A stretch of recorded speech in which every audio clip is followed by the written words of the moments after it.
All right, let's talk statistics. We're going to break down the two big ideas, descriptive and inferential. Now, I know that might sound a little heavy, but trust me, by the end of this, it's all going to make perfect sense. So let's just boil it all down to one simple choice. When you're looking at data, are you trying to describe something you already know for sure, or are you trying to predict what might happen next? That's really the heart of it all. And this right here, this is the core difference. Think of descriptive statistics like taking a super clear, high-definition photograph of your data. It shows you exactly what is. Inferential statistics, though, that's like using that same photograph to make a really smart, educated guess about the future. Okay, before we jump into our toolkits, we got to get a couple of ground rules straight. It all starts with understanding the two main groups we're going to be working with. First up, you've got the population. Now this is the whole shebang. Every single person, or item, or data point in the group you're curious about. So, let's say you want to know the average height of every adult in a country. Your population is literally every single adult in that country. But I mean, can you imagine trying to measure every single adult? It's pretty much impossible, right? And that's exactly why we take a sample. It's a smaller, much more manageable slice of that population. The trick, though, is making sure that sample is a good representation of the entire group. All right, let's open up that first toolkit, Descriptive Statistics. This is what we use to get a handle on the sample we just collected.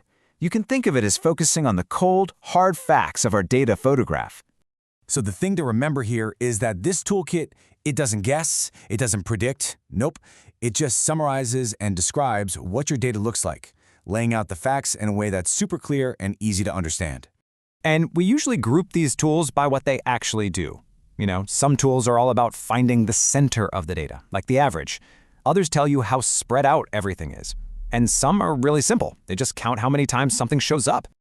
And look, these are probably things you've seen before. The mean, that's just the average you learned back in school. The median is literally the value that's smack dab in the middle. And the range, it just shows you the spread from the very lowest value to the very highest. Simple stuff, right? But incredibly powerful. So, we've got this perfect photograph of our sample data. But what if we want to say something bigger? What if we want to make a claim about the entire population and not just our little sample? Well, this is where statistics gets really powerful and a little risky.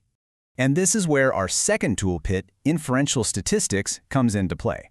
It's what lets us take the information from our small photograph and make a smart, calculated prediction about that much, much bigger picture. Of course, the quality of our guess is only as good as the quality of that first sample. The tools in this kit are designed for drawing some really big conclusions. We use them for things like hypothesis testing, to see if a result we found is the real deal or just a random fluke. Or we might use regression analysis to figure out how different things seem to influence each other. This is what lets us answer those massive questions about the whole population. Like, is this new drug actually effective for everyone? Or how does someone's education level affect their income across the whole country? But, and this is a huge but, we have to be so careful. Just because we find a connection, a correlation, it doesn't automatically mean one thing causes the other.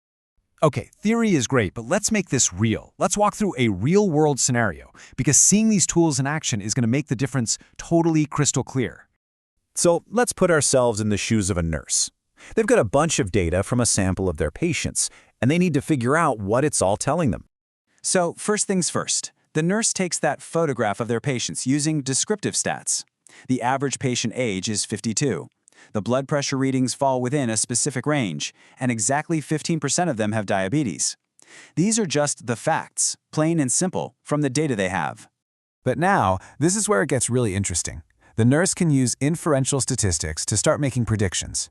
They can use their sample data to try and predict the diabetes risk for future patients. Or maybe they test a new drug to see if it could be effective for a much larger population. And when they find a correlation, say, between activity and blood pressure, they know it's a powerful clue, even if it doesn't prove one causes the other just yet. So, after all of that, what's the one thing you absolutely have to remember to keep these two straight? What's the bottom line? Well, it all boils down to this. Descriptive statistics is about what you know. It uses charts and averages to describe what you can see right there in your data. Inferential statistics, on the other hand, is about what you think you know. It uses fancy tools like p-values to help you predict what you can't see and make conclusions about everyone. So, at the end of the day, you have two amazing ways to tell a story with data. One set of tools helps you tell the story of what is with total certainty, and the other helps you predict the story of what could be and tells you how confident you should be in that prediction. So the real question is, what story is your data waiting to tell?